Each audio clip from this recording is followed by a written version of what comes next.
kebakaran yang cukup hebat di tempat kita pada tanggal 15 September 2023. Yang pertama itu kita pernah kebanjiran juga. Oh, oke. Kebanjiran itu cukup dalam, namun saya punya aturan 5 pilar proaktif di K3 gitu. Yang pertama, bangun budaya K3 yang ada PPS. Bukan. ya itulah pokoknya lah. Bukan apa ya? PSBB. Oh ya, PSBB ya, sampai PPS.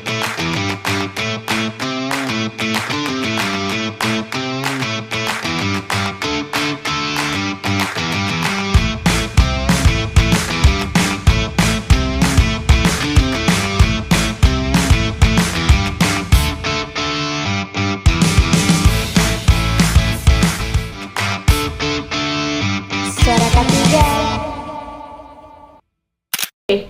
Hai semuanya, balik lagi di podcast Suara K3. Hari ini kita akan membahas episode kedua, yaitu mengenai regulasi dan kebijakan K3 pada situasi khusus di PT Porto Indonesia.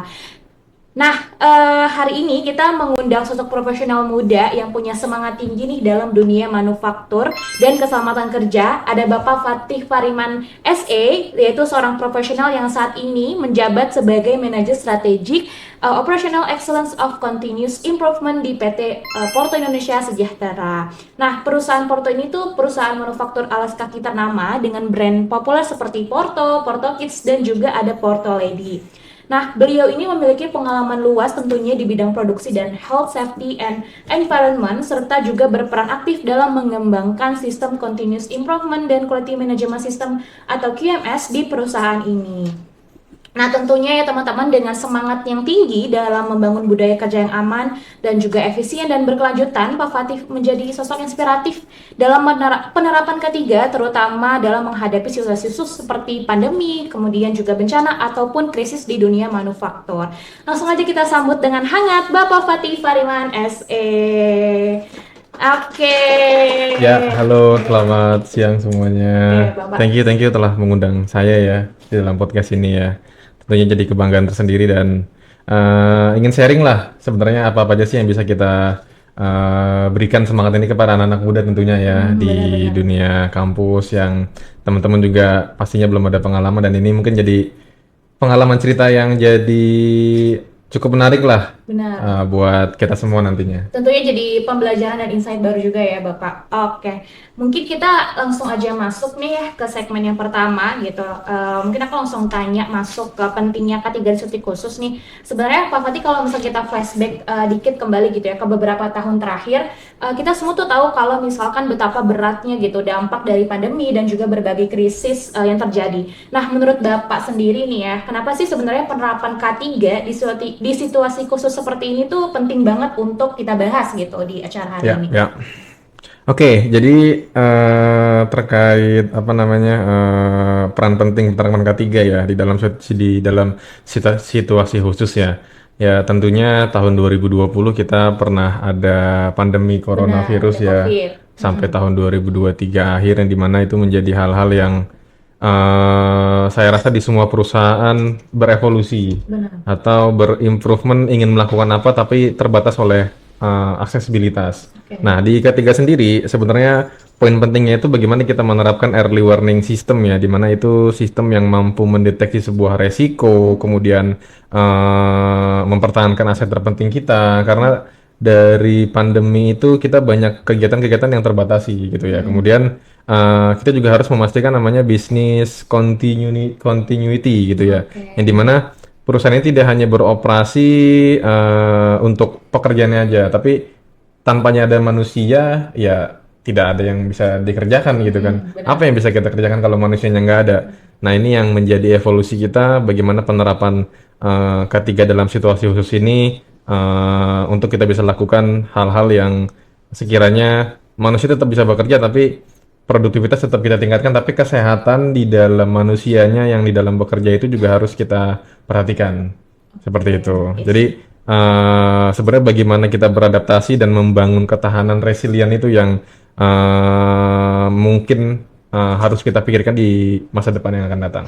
Oke, benar banget ya. Karena memang sebenarnya pekerja ini kan jadi aset yang paling penting buat organisasi tersebut ya. Jadi kalau misalkan pekerja yang nggak terlindungi, terus juga otomatis kegiatan perusahaannya juga pastinya juga ikut terganggu begitu Ya. ya. Terus dan menariknya sebenarnya ada berbagai regulasi juga nih baik nasional maupun internasional yang udah ngatur tentang perlindungan pekerja ini juga ya Bapak Fatih. Karena memang kalau misalkan ngomong-ngomong soal regulasi nih ya teman-teman. Jadi sebenarnya kira-kira regulasi apa aja sih yang menjadi payung gitu atau menjembatani antara si penerapan K3 di situasi-situasi khusus kayak yang tadi Bapak ceritain. Oke, jadi terkait regulasi sebenarnya levelnya banyak ya.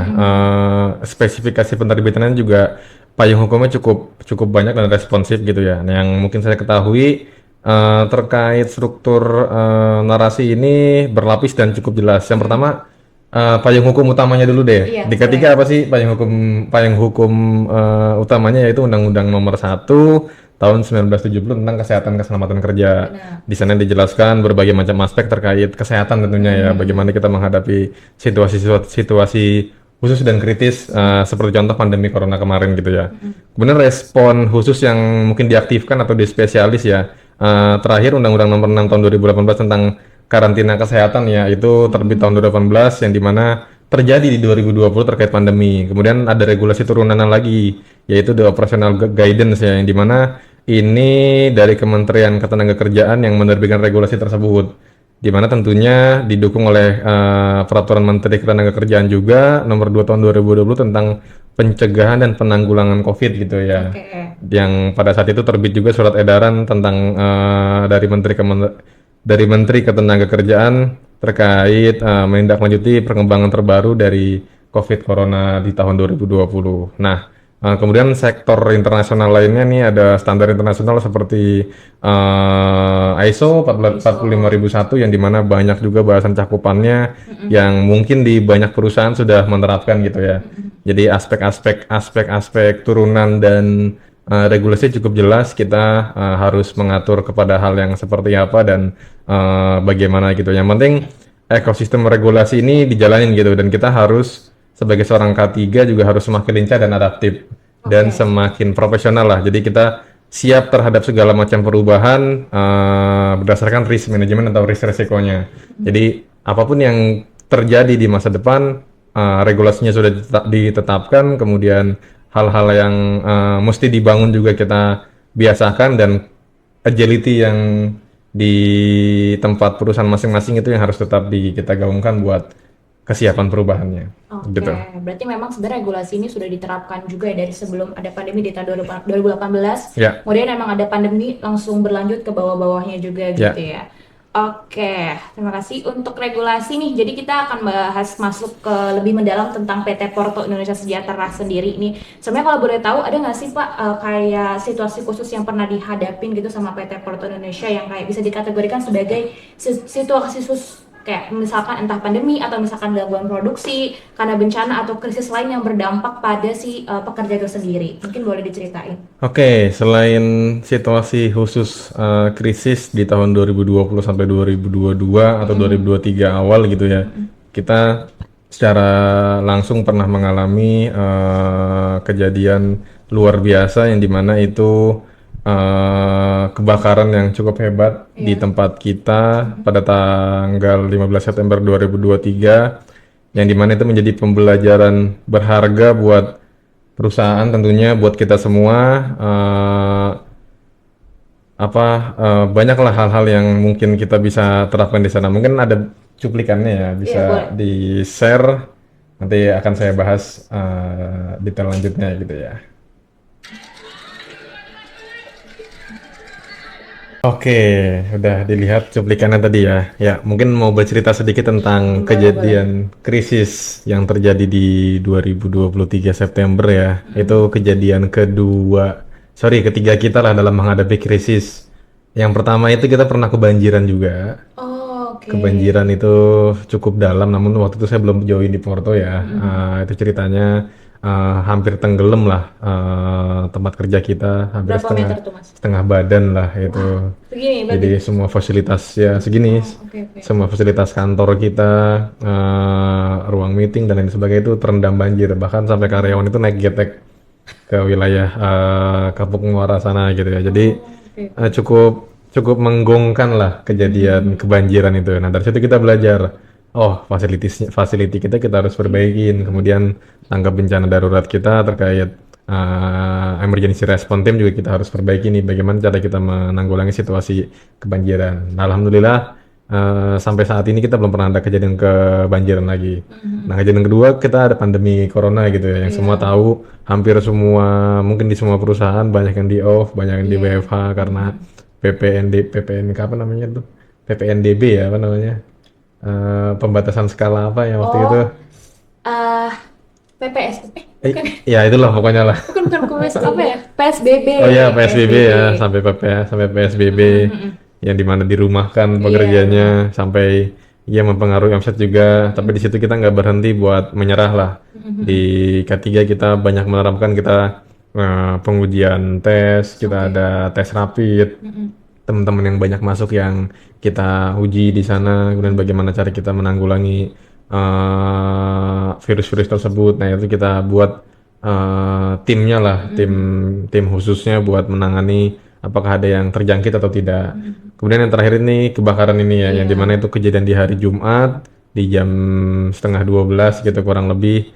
Itu mencengangkan kita semua. Bermula dari konsleting listrik yang tadi sudah dijelaskan juga itu hal-hal yang sebenarnya kita nggak mau gitu.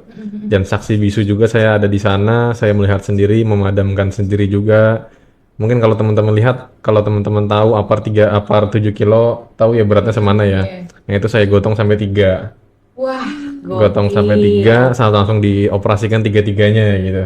Orang normal paling bisa ngoperasin 1 atau 2, tapi saya operasin sampai 3 gitu. Dan itu padam di area depannya, tapi di area belakangnya sudah terlanjur kena sambaran terlebih dahulu, kena area dus-dus dan saya cuma bisa memadamkan berapa blok gitu. Nah, blok selanjutnya itu sudah tidak bisa di ini dan orang-orang di sana juga pada panik, pada bingung.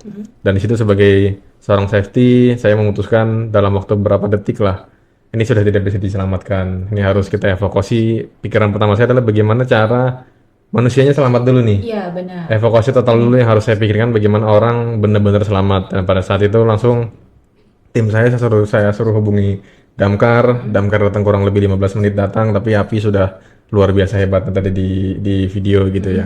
Dan itu ya menjadi pembelajaran kita semua terkait pentingnya risiko pekerjaan dan risiko di kelistrikan gitu ya. Kita harus benar-benar memahami bagaimana EMI itu bekerja dalam situasi kelistrikan ya. Nah, kemudian yang bikin saya semangat adalah ternyata teman-teman itu dari Jumat sampai dengan Senin itu bayangkan kita tidak punya kantor di hari Jumat sampai dengan Senin kita datang ada kantor. Berarti luar biasa bekerjanya tim IT kita, tim supporting kita yang tadi nggak punya kantor sampai punya kantor dan beroperasional lagi seperti biasa di hari Senin. Dan itu cukup recovery-nya cukup luar biasa sampai kita punya moto pulih lebih cepat dan bangkit lebih kuat. Ibarat kalau panah tadi kita mundur sebentar tapi melesat untuk lebih jauh gitu. Nah, itu yang menjadi semangat kita buat kita melihat kita udah pernah mengalami beberapa kejadian luar biasa gitu. Dan ini jadi pelajaran penting buat kita semua. Mungkin itu. Oke, berarti memang ada satu titik baliknya gitu ya. Jadi Porto biar bayangin teman-teman kebakaran hari Jumat, tapi tim Porto ini benar-benar lebih segap dan sigap lagi. Tiba-tiba hari Senin udah jadi kantornya gitu. Tapi kantor sementara kan? Kantor waktu itu? sementara. Gitu. Sebenarnya udah dijelasin ya teman-teman kayak langkah preventif apa yang sebenarnya tim Porto gitu untuk melindungi pekerjanya gitu dari mulai pas tadi ada bencana kebakaran yang paling penting tuh selamatin si pekerjanya dulu gitu, mitigasi dan evakuasi si pekerjanya supaya selamat dan orang-orang yang ada di Porto ini selamat, baru kita berupaya untuk memadamkan si apinya ini gitu. Menarik banget ya, karena memang sebenarnya langkah-langkah yang sederhana gitu kayak tadi udah dijelasin di pas COVID gitu, ada yang pemeriksaan suhu terus juga tes rapid gitu buat ngasih tahu ke pekerjanya memang kalau misalkan ini terjangkit berarti memang udah harus dirumahkan aja gitu, jangan bekerja di kantor gitu. Nah, sebenarnya kita akan ngebahas selanjutnya gitu ya. Jadi ngomong-ngomong tadi sebenarnya Bapak Fatih sudah menjelaskan tentang business continuity management gitu. Mungkin kita akan mendalam lagi, jadi kayak gimana sih ngomong-ngomong soal perusahaan tetap jalan gitu. Banyak organisasi sekarang tuh udah menerapkan sistem yang disebut sebagai tadi ya Business Continuity Management atau BCM. Yang sebenarnya BCM itu sederhana gitu ya. Sederhananya itu strategi untuk buat memastikan sebenarnya kegiatan penting tetap bisa berjalan walau ada sih gangguan besar, krisis kayak ada pandemi, bencana maupun konflik sosial. Jadi kayak sebenarnya ini tuh bukan cuma tentang bisnis gitu ya, tapi gimana caranya kita bisa melindungi pekerja supaya mereka tetap bisa kerja dengan aman dan nyaman. Nah, kalau misalkan di PT Porto sendiri ini sebenarnya penerapan semacam ini waktu pandemi atau krisis lain tuh ada apa enggak sih? Kayak tadi mungkin bisa lebih dijelaskan lebih lanjut tentang si BCM ini gitu di PT Porto. Ya, tentunya dari kejadian pelajaran kita kemarin kita telah mengupgrade diri kita ya. Kita telah mengevolusi diri kita dari berbagai macam kejadian luar biasa gitu. Nah, kita total kurang lebih kita punya hampir 320 prosedur, Oke. terdiri dari SOP, ada WI, ada IK dan lain sebagainya. Itu aturan-aturan yang dijelaskan di perusahaan kami. Oke. Mungkin terkait ketiga sendiri, bagaimana cara kita menanggulangi kejadian kebakaran atau simulasi ERT gitu ya, yang kita sebut emergency response team ya, dan dibentuk timnya juga, siapa ketuanya, siapa anggotanya, anggota P3K, anggota pemadaman, anggota lain sebagainya, itu kita bentuk. Kemudian kita juga ada training terkait pandemi bila mana ada terjadi lagi, kemudian sampai dengan banyak training-training yang kita lakukan, ada training penanganan bahan kimia, training penanganan boiler system, pokoknya hal-hal yang sebenarnya kita pikirkan ini bakal berpotensi kejadian, karena di safety kan kita ada namanya HIRA ya, HIRA atau HIRA-DC kita sebut ya, hazard analisis risiko seperti itu, yang dimana kita lihat dulu potensi bahayanya seperti apa, kita nilai, kita ukur, kemudian ada JSA-nya, job safety analysis, setiap pekerjaan itu apa aja yang dilakukan gitu. Nah, itu kita ukur dan kita angkakan. Nah, dari angka yang cukup tinggi tersebut baru kita pilih, oh ini harus ada aturannya, ini harus ada prosedurnya, dan prosedur itu selalu kita jalankan dan kita trainingkan secara masif dan secara konsisten. Ada yang sebulan sekali, ada yang per 6 bulan sekali, ada yang setahun sekali. Itu masif kita jalankan dan continuous terus kita tetapkan, karena mengupgrade diri kita sampai ke level yang lebih tinggi lagi untuk lebih baik dari sebelumnya gitu. Oke, kalau yang tadi yang sebulan sekali itu apa tuh, Mas? Sebulan sekali itu banyak gitu ya. Jadi kayak misalkan kita training safety talk, Oke. kemudian juga kita ada safety point, kemudian kita ada safety apa namanya APD, baik pemeriksaan karyawannya ataupun pemeriksaan APD-nya. Banyak hal-hal yang kita jelaskan di sana gitu. Sebenarnya penasaran sih kalau misalkan kayak lagi bekerja gitu. Sebenarnya orang pekerja itu sebenarnya takut nggak sih sama HSE, kayak mereka akan diinspeksi gitu? Justru dibilang takut ya enggak, dibilang enggak ya takut gitu ya. Tergantung teman-teman karyawan melihatnya seperti apa. Oh, oke. Kalau dari kita, saya dan tim selalu membiasakan diri kepada mereka atau memberikan wejangan lah kepada Oke. tim. HSE itu adalah pekerjaan yang ibadah. Oke, ibadah teman-teman. Ibadah ya. Ingat, ibadah. Ibadah. Maksudnya ibadah di sini gimana? Kita mengingatkan orang lain Oke. untuk mereka lebih aman bekerjanya. Mm-mm. Mereka kan berangkat selamat, Oke. pulang tentu harus Selamat juga. selamat dong. Nah, itu yang mesti kita pikirkan kepada mereka. Oke, oke. Nggak ada maksudnya selain istri mereka, selain pacar mereka, orang HSE juga ngingetin loh. Iya. Makanya saya bilang itu ibadah gitu. Oke. Jadi resikonya kita udah tahu, potensi bahayanya kita udah tahu, kita tetapkan dan kita ingetin. Bener-bener. Seperti itu. Jadi HSE ini bekerja dengan ibadah ya teman-teman. Jadi kalau misalkan mau nambah banyak pahala gitu, kerja di HSE ya. Biar ibadahnya terus berjalan, karena kita mengingatkan orang lain supaya tetap aman, sampai pulang juga tetap aman Ya. gitu. Oke, nah kita akan melanjut bahas ke segmen yang terakhir, keempat, sorry. Jadi kita akan ngebahas tentang tantangan dan upaya preventif di lapangan gitu. Kalau sebenarnya Pak Fadil sendiri dari pengalaman di lapangan, apa aja sih tantangan terbesar dalam menerapkan K3 di masa-masa krisis gitu? Apalagi kan Porto tadi udah mengalami 3 kejadian yang luar biasa gitu, dari mulai kebanjiran, terus juga yang terakhir itu ada kebakaran gitu. Mungkin apa sih tantangannya? Oke, tantangan ini sebenarnya ini langkah selanjutnya yang paling krusial ya buat kita ya, di mana kita ini berubah dari mode reaktif menjadi proaktif. Maksudnya Oke. gimana? Jadi tidak menunggu krisis datang, Oke. dan lalu kelabakan.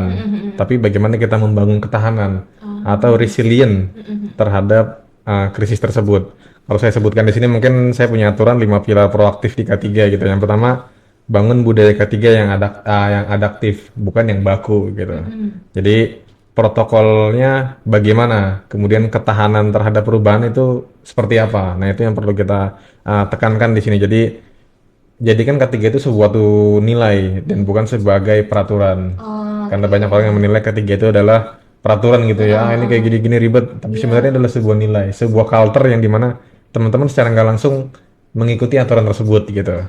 Kemudian mindset kelincahan ketiga juga dijalankan. Maksudnya kelincahan ketiga di sini hal-hal yang kita sebenarnya nggak tahu. Resiko bahaya itu bisa berubah di setiap kapanpun. Tapi bagaimana cara kita mensimulasikan tabletop exercise-nya di lapangan gitu ya. Kemudian pilar yang kedua ini adalah investasi dalam komunikasi yang transparan. Maksudnya gimana? Tanpa adanya informasi yang jelas, tanpa komunikasi yang merata, saya yakin teman-teman di lapangan banyak yang nggak tahu. Contohnya misalkan produksi nih, ada karyawan baru, tidak di safety induction, berarti mereka tidak diberikan informasi dong. Iya, tentang safety ya. Tentang safety dong. Mereka megang mesin, nggak tahu, kecelakaan kerja, kejepit. Wah, Ya, udah. itu yang dinamakan investasi dan komunikasi. Karena pentingnya setiap hari safety talk, safety point itu cukup memberikan langkah preventif kepada mereka gitu. Kemudian yang pilar ketiga itu integrasi K3 ke dalam rantai pasokan dan manajemen resiko perusahaan. Maksudnya gimana? K3 itu bagian dari manajemen atau bagian dari resiko yang ada pasti ada di perusahaan. Yang dimana di setiap perusahaan pasti ada kejadian hal-hal yang menjadi potensi bahayanya. Iya, benar. APD tentu harus diperhatikan, kemudian pemetaan hierarkisinya bagaimana dan penetapan desain K3-nya itu harus seperti apa. Nah, itu harus kita rancang sedemikian rupa agar bila mana terjadi hal-hal yang tidak kita inginkan kita udah bersiap seperti itu. Kemudian langkah pilar keempat ini kita berdayakan pemimpin lini depan, misalkan supervisor atau manajer. Nah, itu juga penting. Banyak teman-teman level manajer atau level supervisor yang kadang juga memandang sebelah mata K3 gitu ya. Jadi terjadi konflik internal yang dimana ini kayak gini-gini ribet nih, kayak gini-gini nurunin produktivitas nih, padahal salah. Sebagai contoh seperti ini, anggaplah ada produksi pekerjaan A gitu ya, yang dimana itu ada potensi pekerjaan A ini adalah anggaplah pekerjaan ngelas gitu ya. Nah, ada pekerjaan memproduksi cutter umpamanya gitu ya. Nah, itu kan potensi bahayanya, cutternya jadi potensi. Kemudian si anak-anaknya nggak tahu nih, belum pernah di briefing, belum pernah di safety talk. Supervisornya juga sama, nggak pernah di briefing, nggak pernah di safety talk. Nah, akhirnya karena ketidaktahuan mereka dan tidak kita rangkul bareng SVP atau manajernya, jadilah suatu permasalahan yang harusnya produktivitas bisa dapat 1.000 karena satu orang ini kecelakaan bisa jadinya 800. Yang itu sebenarnya mengganggu produktivitas mereka. Yang kelima ini terakhir bangun jaringan pengamanan kesehatan yang holistik. Maksudnya gimana?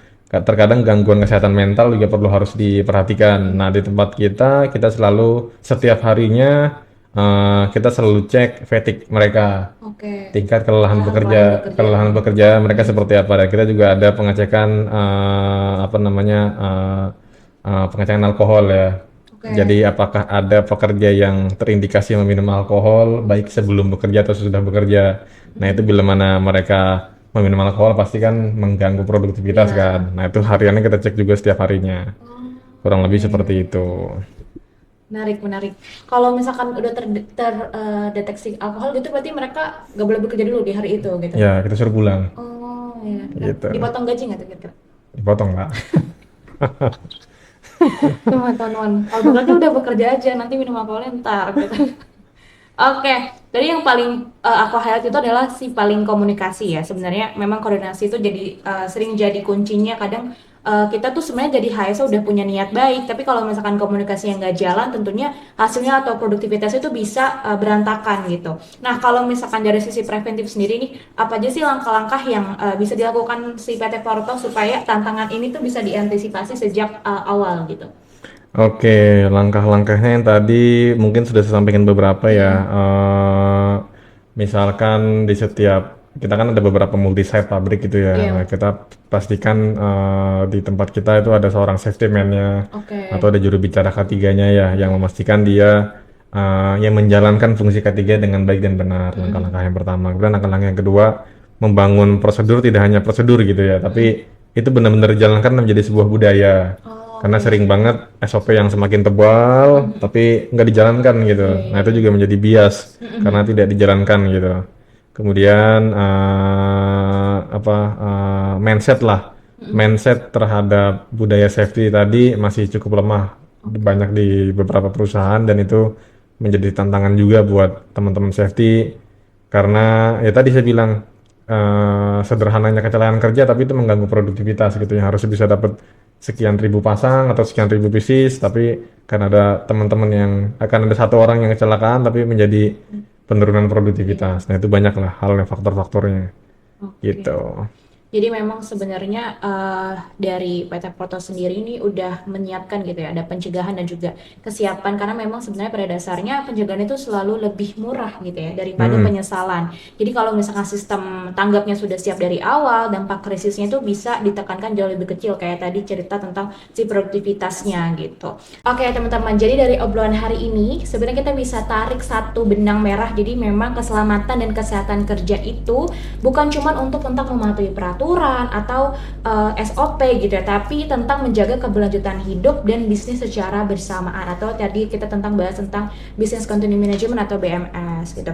Jadi memang disimpulkan jadi regulasi dan K3 di situasi khusus ini tuh bukan hanya panduan hukum tapi juga fondasi moral dan strategis untuk melindungi manusia di tempat kerja. Nah mungkin dari Bapak Fatih sendiri ada closing statement atau kayak pesan-pesan buat calon HSE maupun mahasiswa K3 gitu, mungkin boleh disampaikan Bapak. Ya, mungkin pesan saya buat teman-teman yang lainnya atau teman-teman calon HSE gitu ya.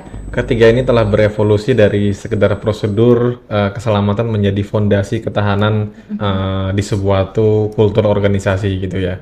Jadi kunci utama dari paradigma ini sebenarnya semulanya dari reaktif dan hanya mematuhi aturan gitu, tapi menjadi proaktif dan membangun budaya yang adaptif dan berpusat pada manusianya. Jadi kita akhiri dengan satu pesan utama kita, perusahaan yang paling tangguh di masa depan bukanlah perusahaan yang paling kuat secara finansial, tapi yang paling peduli dan paling siap menghadapi perubahan, melindungi aset dan manusianya. Wah, tepuk tangan Gitu. dulu buat Bapak Fatih. Oke, mungkin itu ya. Jadi kerja aman itu hak semua orang dan budaya keselamatan juga harus jadi kebiasaan bukan reaksi saat teman-teman. Terima kasih banyak Pak Fatih Thank udah berbagi insight buat teman-teman di sini gitu ya. Buat anak-anak muda yang tertarik tentang dunia HSE mungkin bisa tonton video ini dan juga untuk sobat suara K3 dimanapun berada. Terus jaga keselamatan, tetap waspada dan ingat slogan kita, kerja aman, pulang nyaman. Terima kasih sudah menonton episode hari ini dan sampai jumpa di episode selanjutnya. Bye